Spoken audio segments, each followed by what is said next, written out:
Salut les pirates. Alors, aujourd'hui on se retrouve pour parler d'une théorie qui est apparue depuis que le fruit de Nika a été dévoilé. Et c'est la théorie des 4 dieux de One Piece. Est-ce qu'il existe d'autres dieux dans le monde de One Piece que Nika? Quel serait leur pouvoir? Quel serait leur nom? Qu'est-ce que ça nous apprendrait sur le siècle oublié? On va donner notre avis dessus, donc restez jusqu'à la fin pour ne rien rater.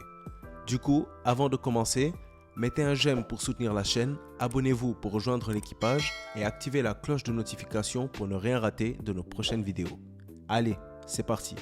Alors, la base pour cette théorie se trouve au milieu de l'arc Skypiea, qui est vraiment l'arc où la grande majorité des éléments de foreshadowing concernant le siècle oublié, le One Piece et l'ancienne civilisation se trouvent.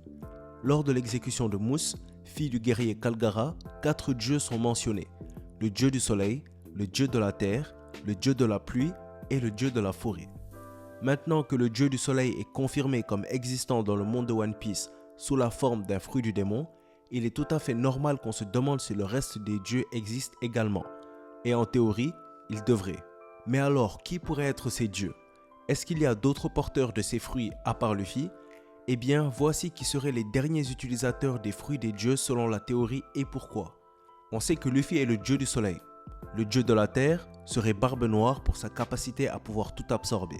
Dragon, à travers son pouvoir de pouvoir manipuler vent, éclairs et pluie, serait naturellement le dieu de la pluie. Et Im serait le dieu de la forêt, ce qui expliquerait comment son jardin dans le château de Marigeoise ait pu se développer dans une pièce fermée. Et si Nika est le nom du dieu du soleil, alors quels seraient les noms des autres dieux? Eh bien, cette réponse nous serait donnée par la cover du volume 62. En revoyant les images, on voit que le mot Nika était déjà apparu auparavant dans l'œuvre. On peut voir les 5 sirènes qui étaient des amis de Keimi et qui nous avaient été présentées dès notre arrivée à l'île des hommes-poissons. Ichika, Nika, Sanka, Yonka et Yonka 2. Les jeux autour des noms de ces sirènes pourraient alors être un foreshadowing de l'auteur sur les noms des prochains fruits. Ichika, Nika, Sanka et Yonka seraient alors les noms des 4 dieux de One Piece. Pour ce qui est de Yonka, je pense qu'il s'agit de Barbe Noire à cause de la présence de Yonka 2, qui pourrait être une référence à 2 choses possibles. Déjà, elle pourrait être une référence aux multiples personnalités de Barbe Noire, qui seraient alors représentées parmi les dieux au pluriel. Ou alors serait un foreshadowing que Yonka sera tué et remplacé par un nouveau Yonka, qui sera le deuxième Yonka, donc Yonka 2. Et dans ce cas, j'opte pour Rox, qui pourrait revenir vers la fin du manga en trahissant à son tour celui qui jusqu'à présent représentait sa volonté et s'est imposé dans le monde à travers la trahison. Ainsi, en tuant Barbe Noire, Rox pourrait dérober son fruit du démon pour à son tour devenir une divinité. Je ferai une vidéo sur le retour de Rox bientôt, donc ne vous inquiétez pas, on parlera de ça dans plus de détails. La configuration Luffy, Dragon, Teach et Im est clairement la plus logique possible pour les dieux de One Piece. Ces 4 personnages sont probablement ceux ayant les liens les plus étroits avec le royaume oublié. Quand l'ancien royaume a été détruit par le gouvernement, l'initiale D a probablement été donnée aux survivants de l'accident, afin que même leurs descendants se rappellent d'eux et portent leur volonté. Si ces dieux étaient ceux de ce royaume, dont Skypiea faisait probablement partie, il serait logique qu'ils en soient originaires. Monkey D. Luffy, Monkey D. Dragon, Marshall D. Teach. Ces 3 portent en effet l'initiale D. Mais qu'en est-il d'Im? Est-ce qu'il ou elle est originaire de ce royaume? Si Im est bel et bien le dieu de la forêt, alors la réponse est oui. Dans ce cas, l'histoire de One Piece en serait grandement affectée, car cela voudrait dire qu'Im faisait partie des dieux et gardiens de l'ancien royaume et aurait trahi les autres dieux pour une raison inconnue, pour ensuite créer le gouvernement afin de poursuivre tous les porteurs restants du dé et pour essayer d'empêcher la renaissance de ce royaume. Le Gorosei nous a aussi appris que le fruit de Luffy, étant un Zoan, avait sa propre volonté et leur aurait volontairement échappé.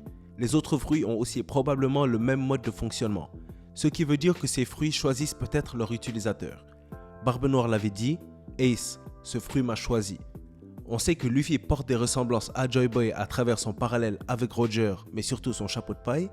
Il est alors possible que l'âme des fruits des dieux choisisse leur utilisateur en se basant sur les ressemblances qu'ils portent aux dieux antiques. C'est là qu'intervient ma propre théorie.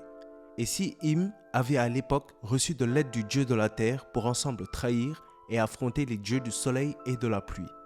Ce serait alors pour ça que le fruit de la terre aurait accepté d'être utilisé par Barbe Noire, à cause de sa nature de traître, qui est la même que celui qui autrefois aurait aidé Im à renverser les dieux du soleil et de la pluie. La disposition des dieux semble confirmer cette hypothèse. Luffy, qui est considéré comme le nouveau Joy Boy, est le total opposé de Barbe Noire. Dragon, qui veut faire tomber les dragons célestes, qui sont ceux à la tête du gouvernement qui a autrefois détruit l'ancien royaume, est le total opposé d'Im. Barbe Noire et Im sont donc tous les deux opposés à Luffy et Dragon respectivement. Si tout comme Luffy, qui possède des ressemblances avec Joy Boy, les autres possèdent aussi des ressemblances avec les anciens porteurs des fruits, alors cette opposition aurait aussi été présente lors du siècle oublié. Si cette théorie se réalise, le présent rejoindrait le passé, pour revenir là où tout a commencé, avec un combat opposant le dieu de la pluie et celui du soleil, à leur opposé, ceux de la terre et de la forêt, dans une bataille qui déterminera l'avenir du monde de One Piece. Luffy, étant le protagoniste de l'œuvre, sera sûrement celui à faire tomber les deux dieux. Monkey D. Dragon perdra probablement face à Im, pour ensuite permettre à son fils, Luffy, de combattre celui qui attend son retour depuis 800 ans, et le faire tomber pour libérer le monde de son règne, dans la guerre finale qui se passera après que le One Piece soit trouvé et que Barbe Blanche avait prédit. Donc, dites-moi ce que vous pensez de la théorie, mais surtout partagez vos avis avec nous. Quels autres personnages pourraient potentiellement être des dieux? Quels seront leurs pouvoirs? Qui sera opposé à qui? Donnez vos pensées sur la théorie avec nous en commentaire. Si vous avez aimé la vidéo ou qu'elle vous a appris quelque chose, mettez un j'aime, n'hésitez pas à la partager, abonnez-vous pour rejoindre l'équipage et mettez la cloche pour ne rien rater de nos prochaines vidéos. N'oubliez pas, si on s'est croisé aujourd'hui, c'est le destin qui l'a voulu. La vidéo touche donc à sa fin, merci d'avoir suivi. C'était Mangamonde et comme d'habitude, c'était un plaisir de faire cette vidéo pour vous. A bientôt les pirates.